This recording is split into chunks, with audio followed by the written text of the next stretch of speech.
Hello everyone, Scienter here with the communing part of my Guilders 1 skill review project, this time talking about the Ritualist, and like I said, the communing attribute line. Communing is thematically primarily focused on spirits and summoning spirits, or using binding rituals, I should say, to bring spirits to attack the enemy, support your party. It would be best at doing this sort of thing if it weren't for Signet of Spirits and channeling, which is a changed functionality skill from what it originally did. I talked about that when I talked about channeling. You can hear my whole rant there. I'm not going to dwell on it, so let's go ahead and just get started. There are a couple of other random things in here, like Sundering Weapon for some random reason, and Vital Weapon, but for the most part, this is mostly focused on summoning spirits. Starting with Anguish. So Anguish is 15 energy, 3/4 second activation time, 45-second recharge. It is a binding ritual. Create a level 9 spirit. The spirit's attacks deal 17 damage, armor ignoring, and deal double damage to hexed foes. The spirit dies after 39 seconds.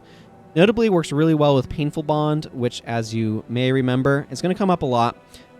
It is a channeling magic hex that hexes enemies in a nearby space to your targeted foe, and they take additional damage whenever they're hit by a spirit's attack.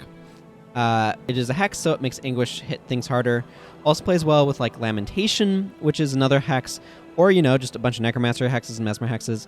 So this can actually hit pretty hard. 34 damage is armor ignoring on an auto attack like that is actually pretty good. That said, it does not have that long of an uptime, and the 45-second recharge is actually kind of long. A lot of the spirits that I tend to favor are going to have a 30-second recharge, so that 45-second recharge is a pretty big downside. I'm going to give this guy a 3. I think it's okay. It certainly can deal good damage. You do need to make sure you're bringing hexes, but that's not too big of a barrier. It is a bit of one, but this guy's okay. It's definitely kind of expensive, and in terms of the spirits that I like from this line, I don't tend to like Anguish very much, just because of the high energy cost, longer recharge, and short duration. But it does deal some of the higher damage of spirits. So, worth considering, except if I'm going in communing, it's probably not for attack spirits, just because Signet of Spirits tends to be what I want to do for that, and that's in channeling magic, so I don't have a reason to dip into communing for those. Anyway, that brings us to Armor of Unfeeling. This is 5 energy, 1 second activation time, 20-second recharge. It is just a skill. For 30 seconds, your spirits within earshot take 50% less damage and are immune to critical hits. This is a good way of making your spirits a lot tankier. I'm not actually sure how it interacts with things like Earthbind's effect that cause it to lose health. That would be a good thing to test. I'm not sure the best way of testing that, unfortunately. It could be really good if it does do that. Regardless, I'm going to give it a 2. If you want to make your spirits tankier, this is how you do it. If it does reduce the damage that things like Displacement and Union take, it also has a lot of benefit in those sorts of builds. But even if it does that, that's still kind of a 2 effect. So I don't tend to go into communing in general, but this is not a skill I commonly use, but you know, it does allow you to make your spirits a lot tankier, which could be useful if you're trying to make a spirit wall, or if you're trying to really block the enemies with them, and things like that. So I appreciate that this effect exists for what it's worth. It's just not one that I typically want. Okay, Binding Chains. Binding Chains is 10 energy, 1 second cast time, 15-second recharge. It is a hex spell. For 3 seconds, target foe and all nearby foes move 90% slower and take 24 damage each second while moving. If you see that this is on you, you should stop moving because you're not going anywhere fast anyway. Moving at only 10% move speed. This is used quite a bit in the Jade Sea by some of the enemies there, and it's quite annoying. The armor ignoring damage that this does is nice, but I'm going to be blunt. That 15-second recharge is way too freaking long. The effect is powerful, but if I want to snare enemies like this, I'm going to look at... There's some earth magic and water magic spells that I kind of want to look at if I'm wanting snares. And yes, this basically makes it so an enemy is rooted in place, and if they try moving, they take damage. And it does affect a fairly large AoE, but that 3-second duration is just so short that, for the most part, it doesn't matter that much. If this lasted more like 6 seconds or had like an 8-second recharge or something like that, I would find it more compelling. It is technically useful for allowing allies to create space, but as it is, I'm just very unexcited by it. I'm going to give it a 2. I don't think it's the worst, and it's certainly a very strong snaring effect. It's just that duration to recharge is just a really, really bad ratio. This is 20% of the time that you can have this up. So that makes me not like it very much. Maybe I'll play with it and find that it's sweet. Technically, I guess it can deal almost, what is that, 72 damage? So 72 damage is not bad. I don't know. I'm going to leave it where it is and maybe reevaluate it in some later date if I actually play with it. Brutal Weapon. 10 energy, 1 second cast time, 15-second recharge, weapon spell. Give target ally a brutal weapon for 34 seconds. The bearer's weapon strikes for plus 10 damage as long as the bearer is under no enchantments. So if you've been watching the challenge run that I've been doing, you'll know that this works really nicely with like barrage and stuff. I believe that this plus damage is armor ignoring, and you can enchant weapon spell any enemy with it. The biggest problem that I have with this is the fact that it doesn't work with enchantments. I believe that's in place so it doesn't work with conjures. So like conjure lightning or frost. There's no conjure earth for some random reason, but stacking damage like that certainly would be quite powerful. Or using this conjunction with Strength of Honor would also be pretty good. But it just doesn't work. Unfortunately, while it doesn't work with those in a way that I can understand and appreciate, it also doesn't work with the orders and stuff like that. The fact that it doesn't work when I'm enchanting my ally to protect them is also a really big downside.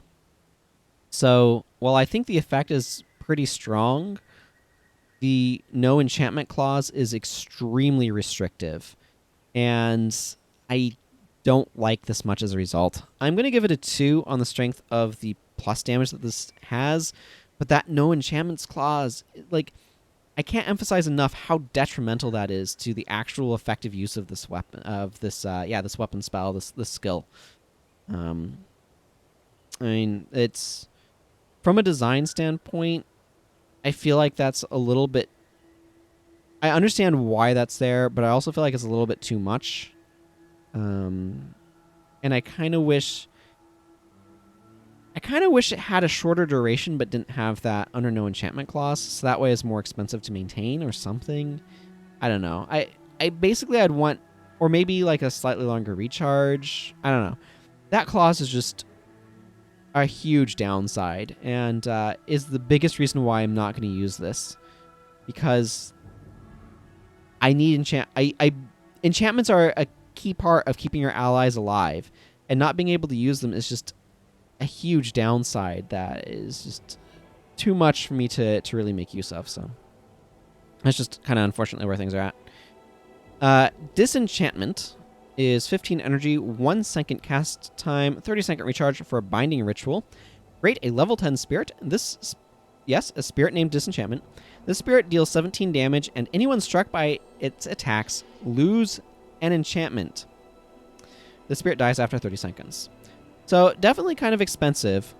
But in terms of, so this is one of the things that we're going to see in Communing, is it has spirits that do damage but also have additional effects. So like Anguish doubles its damage. Disenchantment here does damage but also removes enchantments. This is a really powerful way of getting rid of enchantments, but a very poorly controlled one, because you don't really have control over what your spirits attack. The biggest issue here is most of the time the enchantments that I'm going to want to remove are going to be, say, Guardian or Aegis or things like that, enchantments that block attacks. Of course, this only has to land one hit to get rid of those. This is really good at getting rid of additional support enchantments, say attunements on an elementalist. All of a sudden, their skills cost a lot more. Or something like a healing breeze type effect, something that's health regeneration. There are plenty of enchantments that it's really nice to be like, you don't get this anymore. And this certainly can remove a lot of enchantments. So, to me, this is a 3. Again, I'm not usually going into communing, so communing's not really going to be able to get high scores anyway. But in terms of some of the attacking spirits in it, I actually like Disenchantment quite a bit, just because it has that 30-second recharge as opposed to 45-second. And removing enchantments like this is a really nice side effect. There's a lot of incidental enchantments where you're just like, I'm dealing damage to you, but also removing your enchantments is really nice, that I might not intentionally want enchantment removal for, but I'm not going to object to removing them. It's always good to remove enchantments from your enemies. It's just the big ones that I want to remove are usually going to be blocking enchantments. But hey, if you're going into an area with a lot of protective spirit or shielding hands or shield of absorption or things like that, things that reduce damage instead of blocking, then Disenchantment is going to be fantastic. So a really good way of kind of getting rid of those on the regular. Displacement. Displacement is 15 energy, 3/4 second activation time, 45-second recharge. Okay, it's a little bit longer recharge. It is a binding ritual. Create a level 11 spirit. All non-spirit allies within its range have a 75% chance to block incoming attacks. Every time an attack is blocked this way, the spirit takes 60 damage, and the spirit dies after 54 seconds. So you really need a lot of spawning power. Again, if Armor of Unfeeling... Let's go ahead and just throw these on here, shall we? If Armor of Unfeeling halves the damage that Displacement takes, it certainly makes it a lot more durable, and that is certainly very useful. This can be a really good way of mitigating damage done to your party. Remember, it doesn't care about which one of your allies would be attacked. It just gives them all a chance to block, and whenever that's successful, it kills itself. You, like I said, really want spawning power to be able to give this some duration. I prefer something like Aegis because, yeah, Aegis is 50%, not 75%, but it has a 30-second recharge and costs 10 energy. And not... this thing ends really quickly because of the damage it deals to itself. So I'm going to give this a 2. I think that there are some situations where you could make good use of this. Specifically, there are some spawning power elites that can work well with this. And it does add some additional tankiness to your party. It's just there are other ways to get this same sort of effect that this has, like Aegis, for example, that I generally prefer. Although keep in mind, while this can be killed by attacks and kills itself by being used, it can't be stripped with enchantment removal, so there's that. I'm probably going to test whether or not Armor of Unfeeling works at the end of going through all of these. So anyway, that brings us to Dissonance. Dissonance is 25 energy, a 1-second activation time, 45-second recharge. Binding Ritual. Create a level 10 spirit. This spirit deals 17 damage, and anyone struck by its attack is interrupted. This spirit dies after 22 seconds. This is one of those skills where it is extraordinarily powerful. The raw effect is extraordinarily powerful. 17 damage is fine, but the interrupt on this is bonkers. However, there's a couple of really important caveats. First of all, this has a very short life. 22-second duration is very short. Second of all, those stats, 25 energy to use and 45-second recharge, are both quite big, especially that 25 energy investment. Further, this is just going to attack its nearest enemy, or it's just going to attack an enemy in its range, right? You have very little control over what this is interrupting. So it's also very unreliable. given how unreliable it is, while on the one hand, I'm glad that this dies pretty quickly and things like that, because it would be an absolute pain to play against it as a human player for any enemies that might use it. I don't think this is a good design. I think it's one of those things of like, what effects can we tack onto a spirit weapon, like when it hits, that would be really a thing that we could do. And interruption, absolutely one of them. Incendiary arrows, the ranger elite in wilderness survival, used to be a preparation that made your arrows automatically interrupt. There's an area where you get the incendiary arrows, where the boss is for that when that was happening was an absolute nightmare, because it set you on fire and interrupt. And it was a fairly short duration, because that sort of effect is like impossible to balance. It's either the sort of thing where it's oppressive and incredibly broken, although Dissonance would be less bad than incendiary arrows, that old version, just because Dissonance, you can only have one Dissonance up at a time, or it's within the area, right? Because you can only have one of any given type of spirit up at a time. Or it's going to be the sort of thing where the effect, like, so it's either oppressive or it's garbage, because you've had to put so many restrictions on it that's just like too expensive to be worth using. I feel like Dissonance is in kind of that territory where they just made it so expensive, the duration relatively short, that's just not worth using. Just because of like the stats on it are harsh. I'm going to give it a 2 based purely on the raw potential of its effect, but the fact that this thing is unreliable, like incendiary arrows, you can also pick who you were targeting with it. This you can't. It's going to attack an enemy in range, and it's probably going to stay attacking that enemy until that enemy moves out of range or dies, which is accomplishing basically the same thing.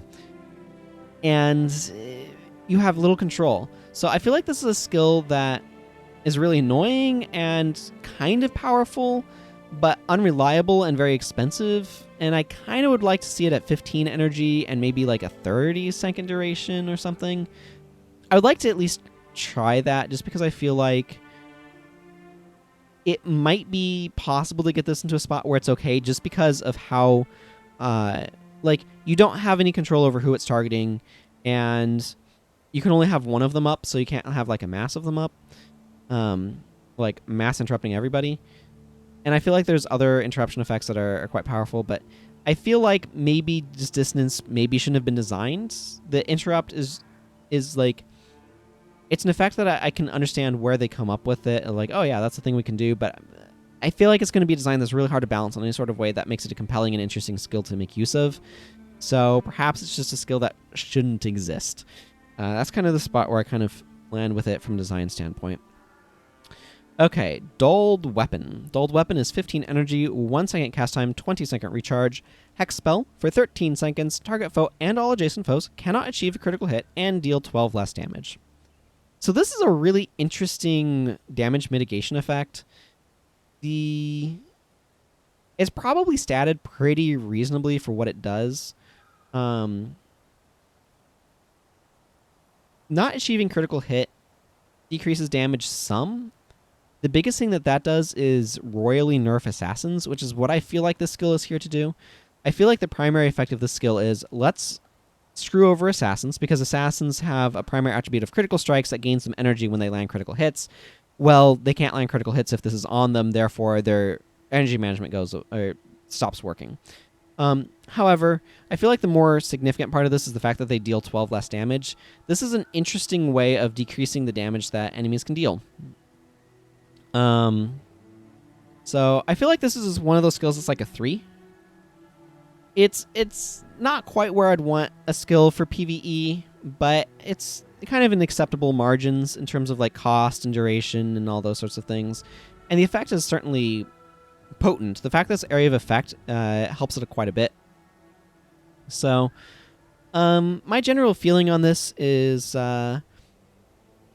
it's an interesting space to play around in. I'm just not quite sure why it's in Communing and a Ritualist skill. That feels a little weird to me. But like if Ritualist had more things that were kind of like this, it makes sense. It almost feels a little bit like a Mesmer skill or a Necromancer or maybe Elementalist or something like that. Or actually, you know what this feels like? This feels like a Monk hex more than a Ritualist hex. But anyway, the effect is reasonable. Earthbind. Like, again, if I had other draws into Communing, I might consider using it, but I just typically don't. I'm usually in Spawning Power, Channeling Magic, and Restoration Magic. So, that's just part of the issue here. Anyway, Earthbind is 15 energy, 1 second activation time, 30-second recharge, Binding Ritual. Create a level 11 spirit. All non-spirit foes knocked down within its range are knocked down for at least 3 seconds. Whenever this happens, the spirit loses 30 health. It dies after 39 seconds. This is, so I need to talk about knockdown. Knockdowns by default lasts 2 seconds. Warriors have Stonefist insignia that allows them to extend the duration of knockdowns by 1 second. Knockdowns that they inflict. And there are some skills like Backbreaker can scale its knockdown to 4 seconds with strength or something. And something, okay, I'm going to cut myself off. I was bad to a tangent.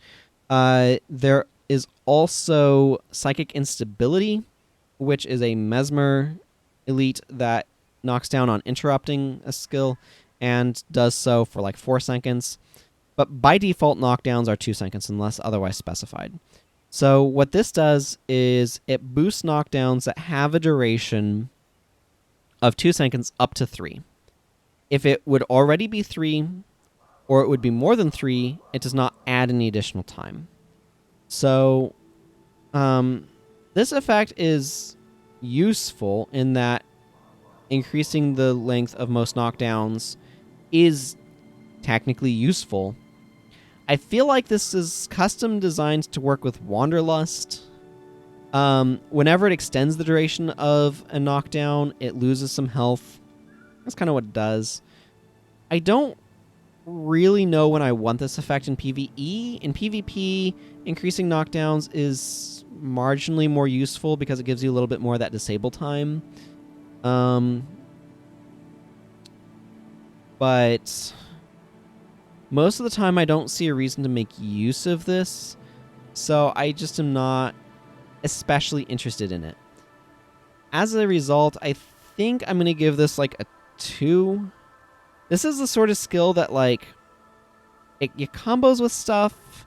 I'm not quite sure when I want that, but this is, like, a unique way of doing that thing, so I kind of feel like it deserves some credit for that. But it's just, yeah, the reason why Wanderlust has a knockdown effect, so that's why Earthbind feels like it's designed to work with that. Some of that might be a little bit of bias, too, because there is a pre-build that they made that used those two skills together that ArenaNet made. So anyway, that's Earthbind. I don't quite know when I want it. Ghostly Weapon is very similar to Guided Weapon. They both make attacks unblockable. So Ghostly Weapon is 5 energy, quarter second activation time, 1 second recharge, weapon spell. For 17 seconds, target other allies' next attack cannot be blocked. Yeah. Their next attack cannot be blocked is... This is so energy inefficient. Like, okay, so Guided Weapon is 15 energy, 2 second cast time, 5 second recharge, weapon spell. For 9 seconds, target allies' attacks cannot be blocked. Whereas Ghostly Weapon is their next attack. Yes, Guided Weapon is far more energy and a longer activation time and longer recharge and stuff, but, like, why? Like, these skills literally alphabetically are right next to each other. And they do almost the same thing, except Guided Weapon is just for a duration and allies' attacks cannot be blocked, whereas Ghostly Weapon is like their next attack cannot be blocked. I'm not sure when I'd ever want Ghostly Weapon over Guided Weapon, if I'm being quite blunt here. These are ways of dealing with blocking, obviously. But the main reason why I could possibly see wanting Ghostly Weapon is if I'm wanting to use it with some of the skills in Spawning Power that reward you for using weapons. that I know exists. So this makes your weapon spells cheaper, or can. Wielder's Remedy is the main one. It allows you to... Here's the thing. Wielder's Zeal. Also, I guess, technically. Anything that, like, when you cast weapon spells, like, this... Did I go too... No, I didn't. Ghostly Weapon, I'm pretty confident, has the quickest recharge, and at only quarter second cast time is very quick. However, it's very, very, very close to... unless I'm mistaken... yeah, no, this is 3-second recharge. So this is very, very similar in terms of duration, except the effect is more useful in general, in my opinion. I'm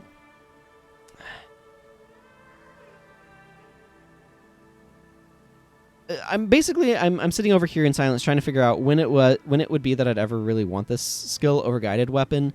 And I think that there might be some weird corner cases, so I'm going to give it a 2. But this is not a skill that I would generally make use of. So I don't know. Maybe there's going to be some other skill that we're going to run across. I'm like, oh yeah, this is a time when I want to use it, but I'm not anticipating that. Guided Weapon is 15 energy, 2-second activation time, 5-second recharge weapon spell for 9 seconds. Target allies' attacks cannot be blocked, full stop. This seems much more useful to me. I can see... Basically, the main time that I'd want to use Ghostly Weapon over this is if I'm specifically going to be using this to make stance removal skills unblockable, but most stance removal skills are already unblockable, so that only really seems terribly useful with the Paragon stance removal skill that can be blocked. But we'll talk about that one when we get to Paragon in a couple weeks, because Dervish is going to be next. So Guided Weapon, in my opinion, is the superior way of making attacks unblockable. I'm going to give this a 3. Typically, I'm going to want to favor removing the thing that's making the blocking happen, but hey, this is a way of doing that. Alternatively, there's Rigor Mortis and Necromancer Hex that makes it so an enemy can't block, but I feel like this is probably a little bit better than that, but I'm still not super excited by it. You can use this on yourself too, of course.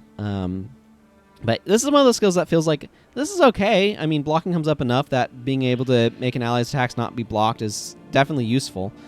But typically not something I'm considering. Mighty was Vorazin. So this is 5 energy, 2-second cast time, 30-second recharge. Item spell, hold Vorazin's ashes for up to 51 seconds. While you hold his ashes, you gain plus 15 armor and plus 30 maximum energy. The plus 15 armor is a nice bonus. It can certainly make you a little bit tankier. Honestly, the main reason why I'd ever consider using this particular one is because it's using a weapon spell, using an item spell, excuse me, gives you an item that you're holding that means you can no longer make use of your weapon. And usually your weapon is giving you additional energy and things like that. So this is a nice sort of like generic one if I just want to be holding an item spell for some other effect, and I want one that I can keep up all the time that doesn't cost me a huge amount of energy to use. It's only 5 energy to activate and gives me more maximum energy, so it doesn't cost me energy like holding a lot of weapon spells, well, because they remove my weapon, which is probably giving me energy. So this to me is kind of like a really generic, like the most generic item spell. That said, it's also one that I don't tend to use very often. I feel like it's okay, but the reason why is because if I'm in channeling magic, I'm probably going to be using something to boost my offensive spells if I'm going to be using a hold item. If I'm going in restoration magic, I'm probably going to be using Protective's Cowlie, which allows me to have a party heal. That seems to me to be a preferable one if I'm going to be using a hold item. So while there are certainly other options that have other benefits as well, the the very generic and simple nature of Mighty Was Vorzin, plus the fact that it's in Communing, which I'm often not making use of. I want to reiterate that. Like, Communing is probably my least commonly used attribute line of the Ritualist attribute lines. Means that I'm just not going to be pulling this one out too often, but I feel like this is a skill that's like, it's fine. So I'm going to give this one an it's fine 3. Because that's where I feel it belongs. Okay, Pain. Pain is 5 energy, 3/4 second activation time, 30-second recharge. Binding Ritual, create a level 10 spirit. This spirit's attacks deal 25 damage, and it dies after 126 seconds. In my mind, this is the generic attacking spirit. It just... The icon's really weird, though. And that's like a guy in a shirt clutching himself. But anyway, Pain is like... It's very generic, but it deals 25 damage, which is actually pretty high in terms of like standard damage for spirits. I'd actually consider it probably more often if it was not for the fact that Signet of Spirits and Bloodsong are over there chilling in channeling magic, which is where I want to be most of the time. So yeah, if Signet of Spirits was a skill in Communing, I'd probably bring Pain instead of Bloodsong. But here we are. I feel like this guy kind of deserves a 4. Like, it's only 5 energy. The 30-second recharge is right where I expect attacking spirits to be. And the damage is solid, so, like, it's fine. I just don't go into Communing very often, but when I am in Communing, I'm probably bringing Pain, so, you know, that's kind of where things are. Okay. Restoration. Restoration, not in Restoration Magic. It's in Communing. It is 10 energy, 1 second cast time, 30-second recharge, Binding Ritual. Create a level 11 spirit. When this spirit dies, all party members in the area are resurrected with 41% health and 0 energy. The spirit dies after 30 seconds. So this mostly serves to make certain enemies and factions or elsewhere really annoying, because then you kill Restoration and then you have to kill the enemies again. But in terms of resurrects, okay, first of all, in the area is not a large area of, like, it's the largest area of effect before you get to earshot range, so it's like a pretty good sized area, but it's not like it's earshot range. And the fact that, yes, 41% health is reasonable and whatnot, but 0 energy is not. It can resurrect multiple allies, that's true, for only 10 energy. But unless you're bringing a skill to specifically kill it, or hoping enemies are going to kill it, after 30 seconds is not great. Like, I want my resurrection spells to work faster than 30 seconds. So unless I'm specifically bringing something to make this go off faster, which can be done, I'm not thrilled by this. I guess technically enemies could kill it and then resurrect your party before, because there's usually like a 10-second countdown before you get resurrected as a resurrection shrine. So like they could kill this and then resurrect your party, except then they're just probably going to kill you again because you have 41% health and 0 energy, which means it's really hard to do anything.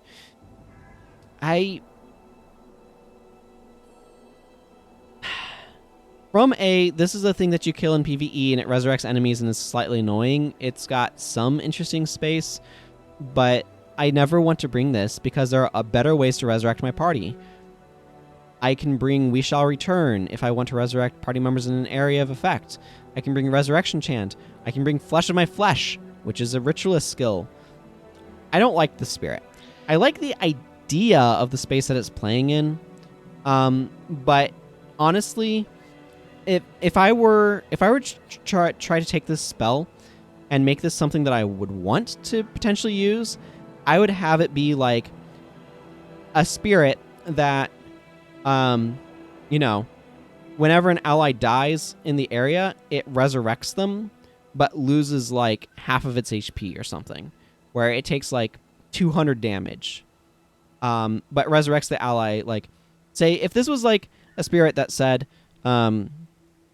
whenever a party member is dead within the area it transfers all of its health and energy to that ally and then dies. Like if Restoration transferred all of its stuff to that ally, that would be a really cool design, and I would consider bringing that skill, because then it's like, boom, this can pop an ally up. Or if it was like, it transfers, X values or whatever. Or resurrects an ally with 50% health and 50% energy, and the spirit loses that much health and energy. Or loses that much health, or whatever. Something kind of in that space where it's like, or Restoration, whenever an ally dies in the area, Restoration resurrects that ally with 50% of Restoration's max HP and 50% of its max energy, and then Restoration loses those and resurrects the ally. Like, these are all more compelling designs to me than the way Restoration is implemented right now. And I think it's really interesting to kind of explore those thoughts. It'd probably have to be more expensive in those cases, but it would be more interesting and more compelling as a resurrection skill.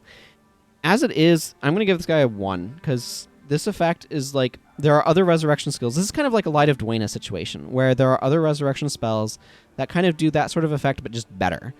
And Restoration is an extremely clunky way of resurrecting things, and I don't want it. But the idea of what it could be is really interesting to me, and I like that idea, and I wish this skill was one of those, something along those lines. Okay, Shadow Song. Shadow Song is, in those cases, it may or may not belong in Communing. But anyway, Shadow Song is 15 energy, 1 second activation time, 30-second recharge, binding ritual. Create a level 8 spirit. This spirit's attacks deal 17 damage and cause blindness for 5 seconds, and it dies after 30 seconds. I actually quite like this one. And honestly, I'd probably bring it quite often were it not for the fact that Signet of Spirits is in channeling, and therefore I'm in channeling and restoration magic and not communing and restoration magic. So here we are. Shadow Song's effect is extremely strong. The blind is quite powerful. Is extraordinarily strong in duel situations, because keeping somebody, like, this skill by itself just like wrecks Magni the Bison, because it keeps him blind. So as long as you can keep Shadow Song up, he can't really hit you very often. He has Purge Signet to get rid of the blind, but that has a lengthy recharge. So you can keep Shadow Song up and keep him blinded and stuff like that. And so it's quite powerful and quite useful. It just has the downside of Signet of Spirits exists, and therefore I don't go into this attribute line. So I'm going to give Shadow Song, I'm going to give it a 4, because I think it deserves it. But I don't bring it very often at all, just because I'm not usually in Communing. I'm usually using Signet of Spirits if I'm going to be doing that sort of build, and that's in channeling magic, and I have no reason to go into Communing. Not Signet of Spirits and Blood Song and Painful Bond are good enough. Like, if I'm going into Communing to do that sort of build, I'm bringing like Pain, Shadow Song, Disenchantment, maybe Anguish, and then I'm starting to run out of options, and that's taken up 4 of my skill slots when I could be using 2 for 4 spirits in channeling magic. So unfortunately, the ratio there is just not very good. Okay, Shelter. Shelter is 25 energy, 1 second cast time, 45-second recharge, binding ritual. Create a level 10 spirit. Non-spirit allies within its range cannot lose more than 10% maximum health from a single attack. So that's protective spirit type effect. When this spirit prevents damage, it loses 51 health. This spirit lasts 54 seconds. So this is an incredibly powerful way to add support, but I wouldn't just bring it, because its uptime is really bad. It dies very, very quickly if it's doing anything. Like, basically, if you're bringing Shelter, it's because it's going to do something, in which case it just dies very quickly. It's often brought with Union, which we'll talk about later. In those sorts of situations, I believe it's recommended to apply Shelter and then Union, or maybe the other way around. But it's a way to kind of stack them, so that way Union, which just decreases damage that you take, can apply before Shelter, so Shelter can have more chances of surviving a bit longer. This, to me, is like one of those 2s. If there's a situation where you want it, this is really strong, and there's certain builds that work really well with it, but it's not a skill that I would just generally bring, because I think it's a little too fragile for it, and honestly, in a lot of normal mode PvE, you're just not going to be getting hit enough to quite warrant it. So that's kind of where it sits for me. Signet of Ghostly Might actually has a very different effect in PvP. So Signet of Ghostly Might is 1 second activation time, 15-second recharge, Elite Signet. For 17 seconds, all spirits you control within earshot attack 33% faster and deal +9 damage. So this would be amazing to bring with Signet of Spirits. So you could do that with a weird Mesmer build, but it's very dubious. In general, this is one of those skills that, like, this is a 2. First of all, this is a very solid 2 because it requires a very specific build to work, and the problem is it's a very specific build to work. It's probably a communing, channeling build that brings, like, Blood Song, Pain, Shadow Song, Anguish, Disenchantment, maybe Dissonance. I don't think there's... Yeah, Blood Song is the only attack spirit up in channeling, but you do want it. And drops those guys, I think, as long as this works with Blood Song. And then they attack a bunch faster and deal a bunch more damage. So it's like, the effect is really strong, but you do have to commit a lot of skill slots to spirits. And so it's kind of a build because you just don't have that many different spirits to choose from. The Ritualist would actually really benefit from that whole thing that factions did with a bunch of prophecies professions, where they introduced secondary skills with, like, the same effect but different names. So if there were, like, 3 different spirits that were basically all just, like, pain but different names, so you could have them all up, then Signet of Ghostly Might would be a lot more interesting. But as it is, it's a very particular build and kind of clunky and all that sort of stuff in terms of, like, it only really works with that one build just because you're putting so many of your skill slots into that build, and there's only so many skills you can bring. So the PvP version of this supercharges one spirit but kills it after a few seconds, like 20 seconds or 30 seconds or something, which had a hilarious bug when you could use it on players and kill players.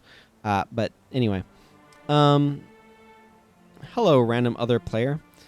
So Signet of Ghostly Might to me is sort of that category of, like, this effect is certainly powerful, but you don't have that much material to work with to make use of it. So that's kind of the big issue here.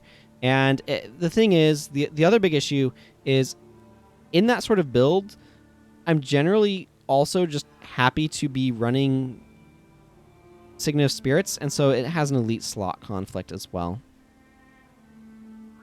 Okay, that brings us to Soothing. So Soothing is 15 energy, 1 second activation time, 45-second recharge, Binding Ritual. Create a level 10 spirit. All foes within its range take twice as long to build Adrenaline. This spirit dies after 39 seconds. So, this is kind of alluding back to Soothing Images, which is a Mesmer Hex that prevents hexed foes from gaining any Adrenaline, and I certainly prefer this effect. This is very good at forestalling the use of Adrenaline skills because, trust me, if you've spent any time in the Jade Sea, enemies there like to use this, and I've spent some time in there, and this really has a huge impact on how quickly your Adrenaline skills charge. Like, twice as long is forever. It's such a huge impact. Think about this. Like, skills that have 4 pips of Adrenaline to use now functionally have 8. Skills that require 8 now are like 16. Like, this is a huge decrease in the rate at which you build Adrenaline, and therefore it really, really slows down the rate at which you can use Adrenaline skills. And to me, this is a much more interesting counter strategy to Adrenaline skills in terms of it punishes people for bringing them, but not by preventing them from being able to use them, but just by making them take forever to make use of. So I really like the space this is playing around in. I don't think this is terribly useful, and something like Soothing Images is more powerful, so I would honestly bring something like Soothing Images before I'd worry about Soothing. I'm going to give this a 2 because it is a counter strategy to that, and I kind of like the design, but Soothing Images is a stronger option for that, and I usually don't bring that, so it's just better to kill enemies or to blind them, but I feel like this is too good of a design to deserve a 1, so. Sundering Weapon. This is 5 energy, 1 second activation time, 10-second recharge weapon spell. For 9 seconds, target allies' next 3 attacks have 10% armor penetration and cause cracked armor for 17 seconds. So, 10% armor penetration will add a bit of additional damage. It obviously is not a consistent amount of additional damage because it's more effective the higher armor enemies have. Generally, I'm less interested in using this for the armor penetration, although that's a nice bonus, than I am for the inflicting cracked armor. And as a way to inflict cracked armor, this is serviceable. To me, this is like a 3. It's an okay way of applying cracked armor. Usually, I'm going to use the Necromancer skill Weaken Armor, which just applies cracked armor in an area of effect. But, I mean, if I want ways of inflicting cracked armor, like, this is an option, and it's an okay way. It's not a stellar way, but it's an okay way. And the 10% armor penetration is nice additional damage, so there are certainly worse skills. Okay. Union. Union is 15 energy, 3/4 second activation time, 45 second recharge, binding ritual. Create a level 10 spirit. Whenever a non-spirit ally in its range takes damage or lifesteal, that damage or lifesteal is reduced by 15 and the spirit takes 15 damage. The spirit dies after 54 seconds. So I don't know if the spirit can actually survive 54 seconds. Maybe if enemies are really bad at attacking you or something. Excuse me, I have hiccups. Okay, now that I've mentioned that, they're gone. So Union's effect is really powerful and really good damage mitigation. It's probably... Again, the problem is I'm not usually going into communing magic. If you are, this is a good way of mitigating damage to your party. So, it's good in that regard. I'm going to give this guy a 3. I feel like this is the sort of skill that's just like, yeah, this is generally pretty good. It plays especially well in certain builds, but as it is, like, I don't usually bring this skill because I'm not usually going in communing magic, or just communing. It's just communing. I keep wanting to call it communing magic, but it's not. It's just communing. So it's a really strong effect, though. And what I particularly like about it, this is a really good spirit design. Like, this is an effect that is similar to, like, shielding hands and things like that. But it applies to the whole party, but it has this very wonky duration in that it kind of creates a shield with a certain pool. And that pool gets drained over time. And that, to me, is a really interesting design. And the spirits that play around in the my health is a pool that grants an effect to the party that gets drained, that, to me, is really cool, and I like that design space. And Union plays in that space. Agony plays in that space where it's like, here's a pool of damage that I'm going to distribute to the enemies. And there's another one that we will see in Restoration Magic that is a similar sort of thing. What I like about these ones, like Union, is that it's a direct pool, right? This is 15. I'm transferring 15 damage from you to me. That's what Union does. It transfers that damage directly to Union. Versus something like Shelter, it also has that pool effect. It's a chunk, right? It's not taking the damage it prevents and shunting it to Shelter, which to some extent is better and some extent is worse. Like, if it's taking 10 damage off, it's worse, and if it's taking 100 damage off, it's better. But the Shelter also plays in that space. It just dies very quickly. But I like the space that they're all playing around in, and I like this sort of, like, it creates a resource that kind of distributes to your party, and that feels a lot more... I like the smaller amounts that Union does better than the larger amounts that Shelter does. That's just me and like design sensibilities and stuff. It's nothing in particular other than that. But yeah, that's where Union is kind of for me. Certainly a solid effect. That brings us to Vital Weapon. Vital Weapon is 5 energy, 1 second activation time, 2 second recharge. So, second quickest recharging, I guess. Weapon spell. For 25 seconds, target ally has a vital weapon and has plus 148 maximum health. So, this would be a little bit more interesting at a quarter second cast time, because that 148 health is coming in at the bottom, as I like to say. So, this is... I've talked about this a little bit before, but just to bring this concept up again, Whenever you change maximums in this game, that maximum comes off of what I'd call the bottom rather than the top. So if it came off the top, what would happen is if you lost HP, it would or gain it like is empty, if that makes sense. So like it doesn't add a bunch of empty health, like it comes filled with a bar of 148 health. When you gain 148 maximum health in this game, you also just gain 148 HP because it's full. But when you lose it, it also takes that 148 health that it gave you away. So that's what I mean by it comes off the bottom. So it's like it's adding it to the bottom of the health bar rather than the top. So if you have 148 health left, when this goes away, you lost your HP. But what this means is it's kind of like healing somebody for 148 maximum health, which is not, or for 140 HP when you apply it, which is not bad and can certainly be a buffer, but that's why a quarter-second activation time would be more interesting, because then you could use this to save somebody who is dying. The other case in which this can be useful is if death penalty starts to get really high, where you have like 300 maximum HP. Gaining 148 maximum health is really, really useful in those sorts of situations, just for adding additional durability. In general, I'm not the biggest fan of increased health effects, but as far as increased health effects go, this is actually probably one of the better ones. The cost is very low, the duration is pretty solid, the amount is pretty reasonable. So I'm not the biggest fan of this, and I don't know how often you really want that effect, but I'm kind of torn between like a 2 and a 3, because I kind of feel like it deserves a little bit of recognition for not being like the worst. I'm going to give this a 2. And the main reason why I'm giving it a 2 is because, well, I think this effect is actually a little bit more useful than it might appear on the surface, because it is kind of like an emergency heal for 148 health. There are other healing spells that also do very similar that Ritualist has in Restoration Magic. And the bigger issue that this has is it's a weapon spell, and as far as weapon spells go, I feel like there are other ones that have stronger effects that I prefer over it. Has a rad icon, though. Like, look at that icon. That icon's rad. But anyway, Vital Weapon, I feel like it's okay, but it's got just enough things kind of pushing it down for me to not be worth more. If this was more like 200 something HP, it would start to be a little bit more attractive. As quarter-second cast time, it'd be a little bit more attractive.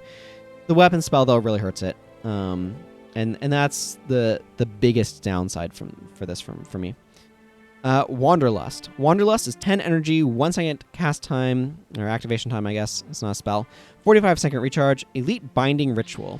Create a level 10 spirit. Whenever the spirit's attack hits a stationary foe, that foe is knocked down, and the spirit loses 54 health. It dies after 54 seconds. Well, I obviously need to bring this with me because it doesn't say if it deals damage on its attack. And that's kind of important-ish. The big thing with this is this will interrupt a lot of spell casting because you can't move while casting most spells. The exception to that are the flash enchantments in the Dervish line.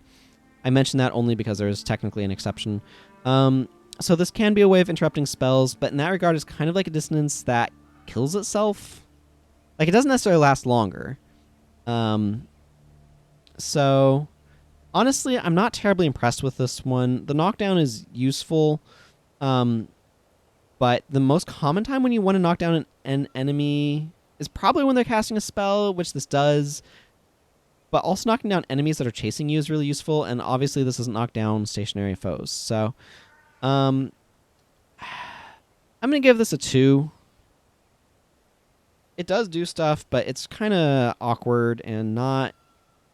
It loses a bunch of HP when it does the effect. I'm not too impressed with it, honestly.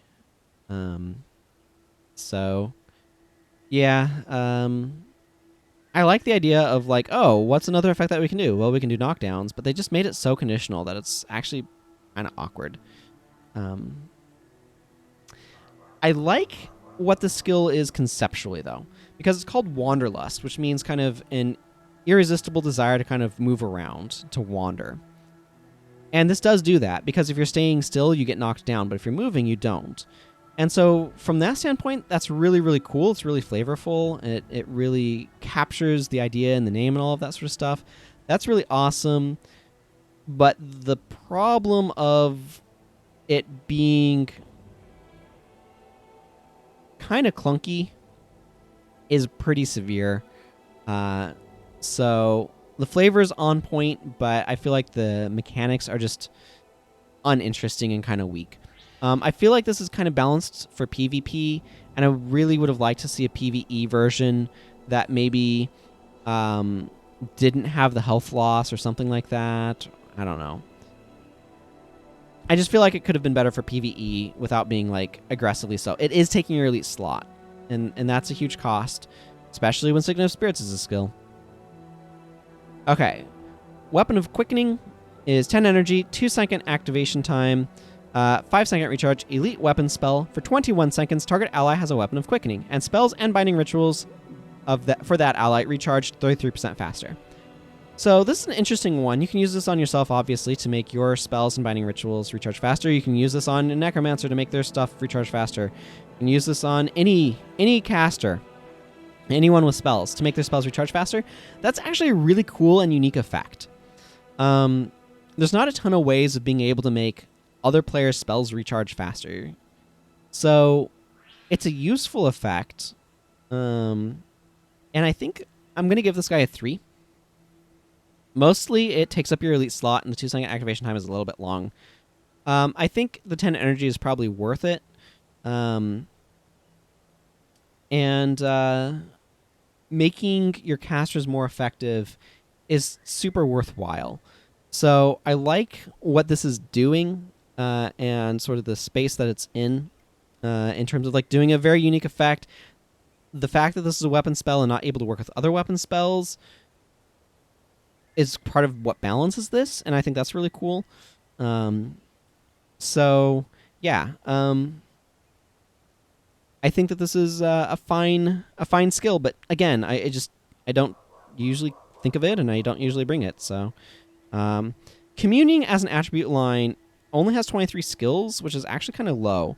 If you look at Channeling Magic, it has 29, and Restoration Magic has like 32.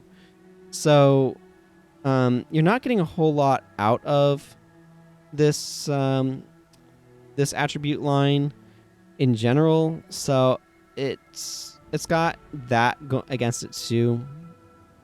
So anyway, I'm going to wander off because I want to go test out Displacement and Armor of Unfeeling to see if they actually, like, if Armor of Unfeeling decreases the damage that those things do to themselves.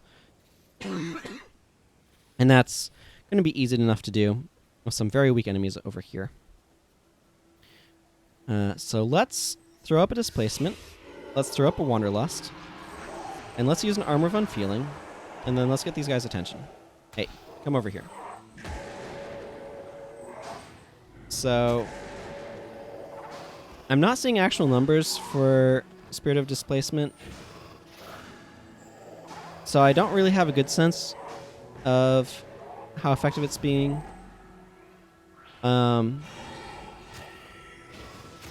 So get out of here. I'm gonna go ahead and heal myself. I kind of need to wait for it to recharge so that way I can test. Also, it looked like Wanderlust wasn't doing any damage, which is also a huge knock against it as far as I'm concerned. So if I just use Displacement without Armor of Unfeeling, okay, yeah. So that's how much it did when it blocked. Armor of Unfeeling.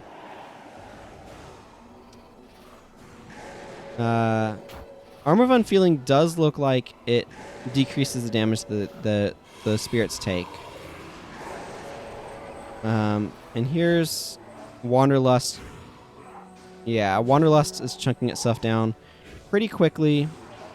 If I apply Armor of Unfeeling to it, I don't know. I can't really tell if it's doing anything or not. So that's something that maybe you need to go to the wiki to identify. Anyway, that's going to go ahead and wrap things up for this episode. It's inconclusive. Wanderlust does not deal damage, which is pretty garbage, and I'm not really interested in that. Apparently, we've got some random assassin following me. Anyway, I'm going to go ahead and wrap up here, and until next time, everyone, when I talk about restoration magic, take care, and goodbye.